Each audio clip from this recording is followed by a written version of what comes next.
Yo solía pensar que, y ahora pienso que, el profesor Richard Elmore de Harvard popularizó a principios de siglo esta metodología de metaaprendizaje.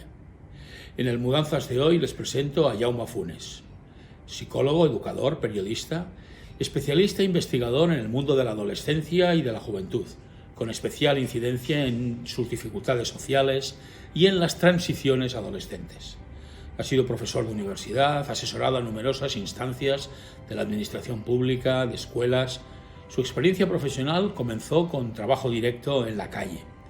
También ha sido adjunto al Síndic de Greuges de Cataluña, que es el defensor del pueblo, como adjunto defensor del menor y de Secretaría de Infancia. Muy conocido por ser autor de libros y numerosos artículos y colaboraciones en diarios y revistas especializadas y divulgativas. Espero que la conversación les inspire tanto como a mí. Hola, Pepe, encantado de que tengas ganas de preguntarme y de ver cómo han ido cambiando mis ideas o mis maneras de atender a los adolescentes a lo largo del tiempo. Gracias. Al tener edad y al tener vida profesional, uno piensa que miró la vida de una manera y que quizás ahora la ve de otra, a no ser que sea una especie de cascarrabias que dice que lo de antes siempre era lo mejor. Cuando los años 75 al 80, yo empezaba a trabajar con los adolescentes, fundamentalmente adolescentes de la calle. Pensé que la idea principal debía ser mirarlos con una manera que no fuera la de los psicólogos de los clásicos trastornos mentales con los que yo había aprendido. Me encontré formulando como una tesis que recogía uno de los primeros libros, La nueva delincuencia infantil y juvenil, del año 81, en el que venía a decir qué les pasa a estos adolescentes que nunca tuvieron adolescencia antes y ahora están obligados a ella. Y formulaba la teoría o la tesis de los vacíos educativos. Buena parte de la marginación, de la dificultad, se produce porque hay unos vacíos.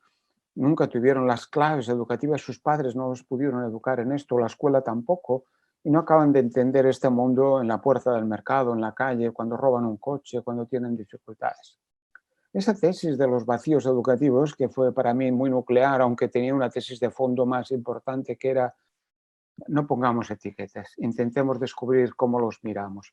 Se acabó convirtiendo en una tesis doctoral que nunca defendí, pero que escribí en el año 30 años después, y en el que era una tesis sobre la mirada. El mundo de los adolescentes, más allá de no poderse explicar por las etiquetas, se explica por las miradas adultas.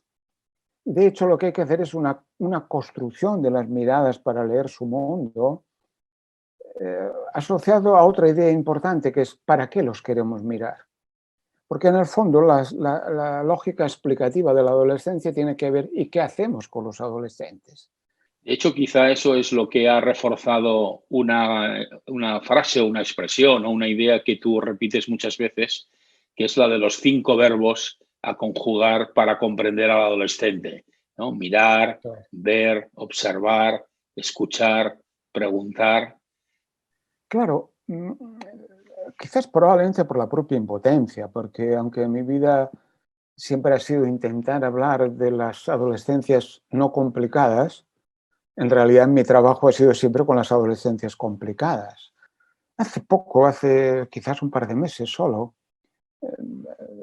antes del verano, digamos en julio, tuve una conversación curiosa a alumnos de la Universidad Central de Lima, de Perú.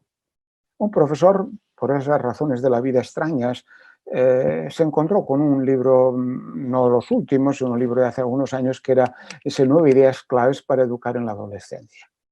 Y me encontré con una curiosidad que estos chicos habían trabajado las 9 tesis, se las conocían a fondo, pero todos ellos, los diferentes grupos, empezaron por una cosa: ojalá hubiéramos tenido entre nuestros maestros, entre nuestros profesores y entre nuestros padres alguien que nos mirara cuando éramos adolescentes de esta manera. A veces, incluso en esa expresión, ojalá alguien nos hubiera mirado así, a lo mejor también hay, ojalá yo hubiera sido capaz de mirarme a mí también así, ¿no? Sí. Ojalá alguien hubiera hecho como efecto espejo y entonces yo hubiera sido capaz de entenderme mejor, quizás, ¿no? En realidad, hacerse adulto no es más que construir una serie de andamiajes que nos permiten ir tirando pero que en el fondo nosotros sabemos que estamos inseguros, pero hay unas moletas, unas estructuras, ya sean ideológicas, de organización de la sociedad, de discusión de cómo se educa o no se educa. Con eso nos sentimos seguros. Pero a menudo ocurre, tanto en el orden familiar como en el escolar, como la sensación de cuando alguien intenta hacer comprender a los padres, a las madres, a los profesores, a las profesoras, bueno, pero has de tener como otra mirada, has de tener calma, has de interesarte por su perspectiva, por la mochila que arrastra. Normalmente nuestra reacción es no tengo tiempo. En el fondo no tengo tiempo. Como padres o como madres no tengo tiempo. Como profesores ese no tengo tiempo es necesito avanzar en el currículum, ¿no? ¿Cómo podemos ayudar a resolver esta enorme contradicción o resistencia, si quieres, a dejar tiempo para comprender, para mirar de otra manera? Se vive la calma de mirar y observar como una pérdida de tiempo, tal como lo decías tú, pero se vive como algo no educativo. Parece que perdemos el tiempo cuando no hacemos algo. Una anécdota también de mi maldita historia larga, ¿no? Cuando decía más trabajo de calle, el gran problema de los educadores de calle es que dicen, ¿y cuáles son mis herramientas cuando estoy en medio de la plaza y no tengo nada a hacer? ¿Cuál es la herramienta del educador? Yo le decía, la principal es estás allí, aparentemente perdiendo el tiempo. Estás poniendo la oreja, estás diciendo, a ver qué pasa, estás convirtiendo en una figura de confianza. Ese estar mirando no siempre se acepta como función del maestro o como función del profesor. Esos profesionales tienen que sumar lo que saben. Tienen que decir, pues yo lo he visto de esta manera, yo lo he visto de la otra. Porque la lectura de lo que vale la pena hacer no es la lectura de cómo adapto mi didáctica de las magnitudes proporcionales a una situación diferente. La didáctica siguiente es tú que te lo has mirado desde una perspectiva, con una personalidad, con una lógica de tu materia social o de lengua, lo que sea, y tú que te lo has mirado, ¿cuál es la síntesis de esa mirada para actuar?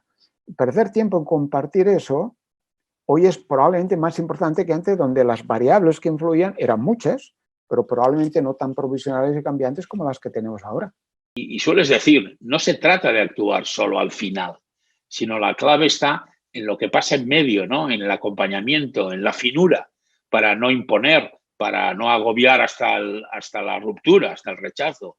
Estas transiciones ahora, en estos tiempos inciertos, aún parecen más clave, ¿no? Más estratégicas. Las transiciones de antes, que más bien eran ritos de transición, donde se interrumpía se acababa una etapa de la vida y se pasaba, yo que sé, entrar a trabajar, la mili, casarse, el servicio militar, todas esas cosas, eran ritos de transición que decía, antes estabas aquí y ahora estás aquí. Ahora no, ahora son transiciones que tienen el riesgo de alargar indefinidamente la etapa anterior o el riesgo de que no haya nada después y se quede en una eterna adolescencia o se quede en otra historia. En tu último libro das también algunas pistas de cómo debería ser también esta orientación, pero sobre todo ahora me gustaría fijarme en la idea de, ¿pero realmente la consideramos prioritaria? ¿O en realidad hacemos de ella prácticamente un trámite administrativo diciendo, pues estas son las salidas, estos son los itinerarios, estos son los lugares donde se puede estudiar? Pero en realidad, ¿cómo debería ser el corazón de esta orientación? Orientación que se ha ido consolidando excesivamente de un profesional que intenta reconducir dentro de eso la historia del adolescente con una serie de pruebas, unas historias. Los profesionales habrían de entender esa provisionalidad, variabilidad, habrían de entender que orientar es facilitar el estar al lado de ellos para que poco a poco vaya contrastando lo que va viviendo, vaya dejando pozo de lo que va viviendo y vaya quedando alguna orientación progresiva en su vida, sabiendo que sea una orientación siempre provisional y cambiante, como todo en la vida hoy en día. Casi se podría decir que en el fondo hablas de una orientación que nos permitiera ser competentes en el autoconocimiento, también incluso a la hora de cuando pruebo algo, cuando experimento algo, en realidad una capacidad de metaaprendizaje, ¿no? De sacar conclusiones de lo que me va pasando. Tú eres un defensor de en la escuela del aprendizaje competencial, aunque a veces no utilices esta expresión exactamente, ¿no? Pero defiendes que hay que aprender para ser capaces de hacer algo con lo aprendido, ¿no? Incluso que la evaluación tenga como esta orientación, ¿no? Por lo que puedan hacer con lo que saben. Hoy se ha trasladado a lo mismo en el mundo en el cual estamos, sobre todo en un mundo donde las competencias, eso que en algunos textos decimos, ¿y qué es una competencia? Pues simplemente tener la posibilidad de saberte desarrollar y de poder resolver una serie de complejidades en las que tú estás, ya sean preguntas o sean actuaciones concretas. Entonces, en un mundo en el que, a ver, lo que hoy necesito, no sé si será mañana lo mismo. Entonces, eso tan viejo de las veces que han de volver a aprender para volver a trabajar de otra manera, todo eso que ya es muy viejo dentro de nuestros discursos, hoy en día es tan clave, decir, ¿y cómo seré yo capaz de desempeñarme adecuadamente en un mundo en el que hoy es así, pero mañana será de otra manera? No solo para trabajar, sino para pensar, para entender, para querer. Yo, ¿cómo soy competente para enamorarme? Cuando lo que me proponen mis amigos es el poliamor o la relación abierta.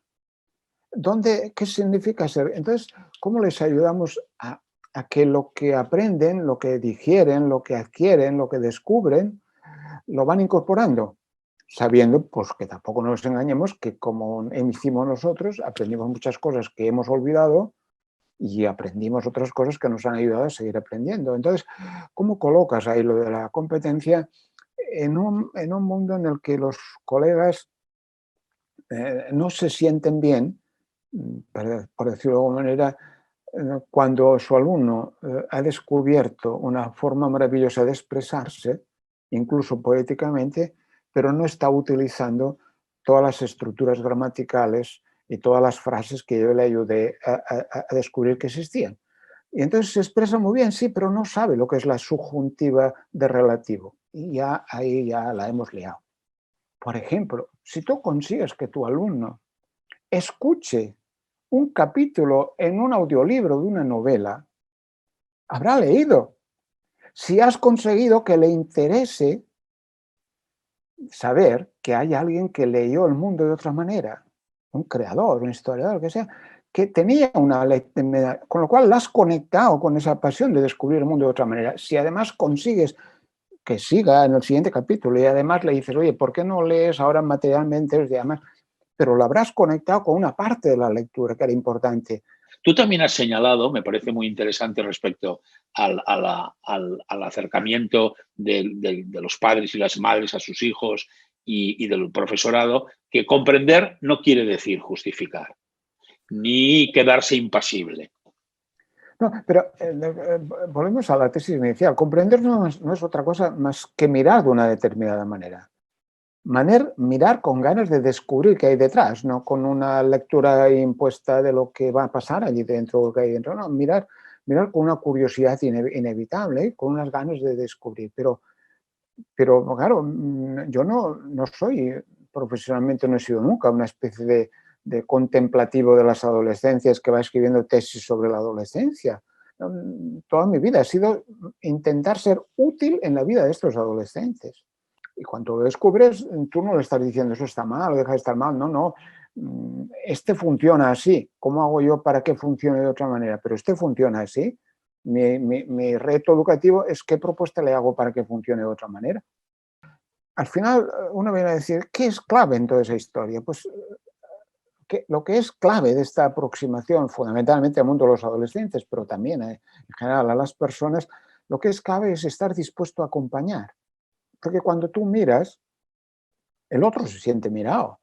Y cuando tú comprendes a un adolescente y él dice, pues este a lo mejor me entiende, aparece un compromiso que es estar disponible. ¿Y si ahora este chico me pide ayuda, qué haré? ¿Y si ahora quiere seguir estando a lo mío, qué haré? Por lo tanto, no miremos si no estamos dispuestos a acompañar. Miremos a otro sitio, porque la mirada hace que el adolescente se sienta mirado, pueda sentirse comprendido y a veces desee ser acompañado.